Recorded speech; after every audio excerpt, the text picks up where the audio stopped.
Meron pong bagong statement etong si Banat Bay. Isa po siya doon sa mga kinasuhan ni Trillanes ng cyber libel. Natutuwa pa daw siya dito sa kaso na ito dahil kalibel daw niya si Harry Roque.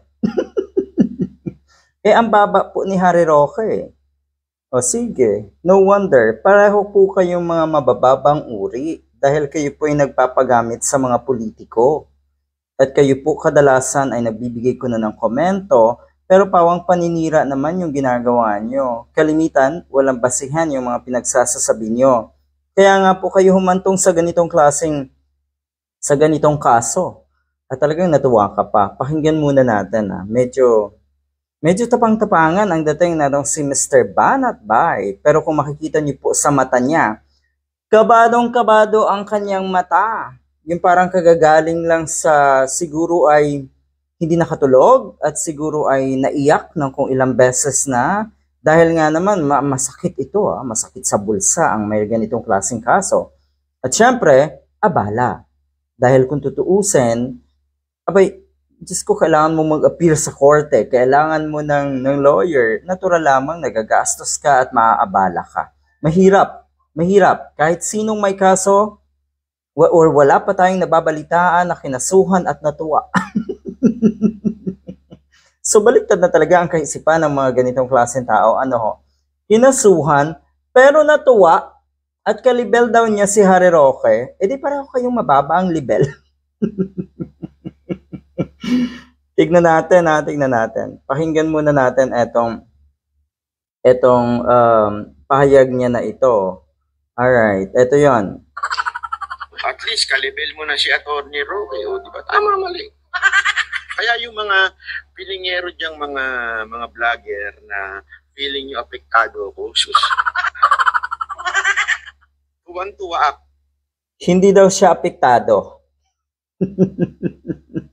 Sige, tignan natin. O di ba nagngangal-ngal kayo ngayon? Yung pagka-apekto ni Harry Roque dito sa kasong ito ay mas matindi pa siguro sa'yo. Dahil una, wala ka namang alam sa batas at siguro wala kang initial knowledge kung paano mo lulusutan. Okay, etong kaso na ito. Nakadepende ka sa mga lawyers mo. Kaya dapat, kumuha ka talaga ng magaling na lawyer. Yung mga abogado de Campanilla ang kuhanin mo. At medyo mahal yon. Okay, kung ikaw na may nakapag-ipon na, dahil sa kung anumang ginagawa mo, good luck. Good luck pa rin talaga. Pero tignan natin. Sabi? Naghahanap nga akong balita na gusto ko nga uli pakinggan sa news eh. Actually, thankful ako kay Trillanes. Kasi hinangat niya yung antas ko eh. Para patulan ako ng isang Trillanes. Okay, para daw siya patulan ng isang Trillanes, ang ibig sabihin daw ay inangat. Inangat niya or inangat ni Trillanes ang kanyang pagkatao. Malabo yan. Alam niyo po, kaya ginawa yan ni Trillanes sa mga katulad niyo, gusto niyang putulin ang sungay ninyo. Gusto niya ngayon pa lang, tigilan niyo na ang paghahari-harian mo. Walang habas kung manira ng kapwa, walang mga basihan ang mga pinagsasasabi, ay kung kaya niyong gawin yan sa mga katulad ni Trillanes, maano pa kaya sa mga taong itinuturing yung kaaway at mas mababa? Sabihin na natin, hindi ganong kalakas. Hindi ganun kalaking tao katulad ni Trillanes, siguradong magagawa niyo rin. Gusto ni Trillanes na putulin ang sungay. Gusto ni Trillanes na mapabuti ang ating bansa dahil totoo na ang pinakamalaking sakit ng ating lipunan ngayon ay kayo. Kayo. Anong sabi niya? Tuloy natin. Kontakin mo, mukha lang namin ni Roque nandun. Doon pa lang, angat na ako sa ibang mga vlogger. Kayo, may kaso na kayo? Wala pa. Ako sino? May kaso ako, galing pa kay Trillanes. So, isipin nyo to, wala naman siyang panalo doon eh. Wala. Totoo, wala po talagang panalo si Trillanes doon. Pero ang iniisip kasi ni Trillanes, siguradong panalo ang taong bayan. Dahil katulad nyo, yung mga katulad nyo ay dapat talagang tumigil.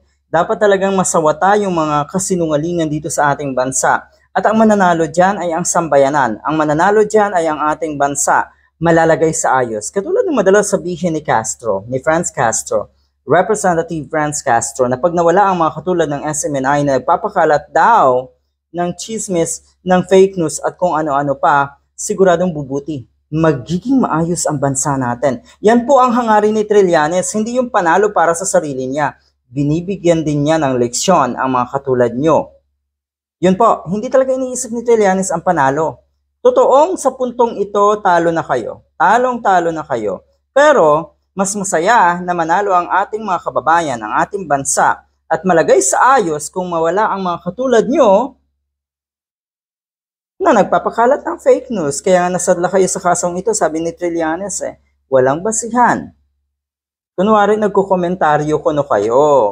Yan kasi, pakomentaryo kayo, pero matindi nyo namang tirahin ang mga katulad ni Trillanes. Hindi lang po komentaryo ang ginagawa nyo sa social media, lalo na po si Roque, name calling, binabanatan ng kung ano-ano, inaakusahan ng kung ano-ano ang mga itinuturing na kaaway ko ni Duterte. Gana, komentaryo pa ba yan? Mga litsugas na to, di ba? Good luck. Tuloy natin. Manalo doon. Sino magdedemanda dahil sinare ko lang at binigyan ko ng opinion yung sinabi ng isang tao. Hindi nga siya yun. At least, kalibel mo na siya. Binigyan lang daw niya ng opinyon. Iba po kasi yung pagbibigay ng opinyon. Madalas po ay binabanatan nyo yung tao. Madalas po ay pinaparatangan nyo. Madalas po ay inaakusahan nyo ng kung ano-ano. At lahat ng yan, wala naman kayong basihan. Tapos ngayon ipagpapalagay nyo na komentaryo yung mga ginagawa nyong ganyan. Utot nyo. Good luck sa inyo.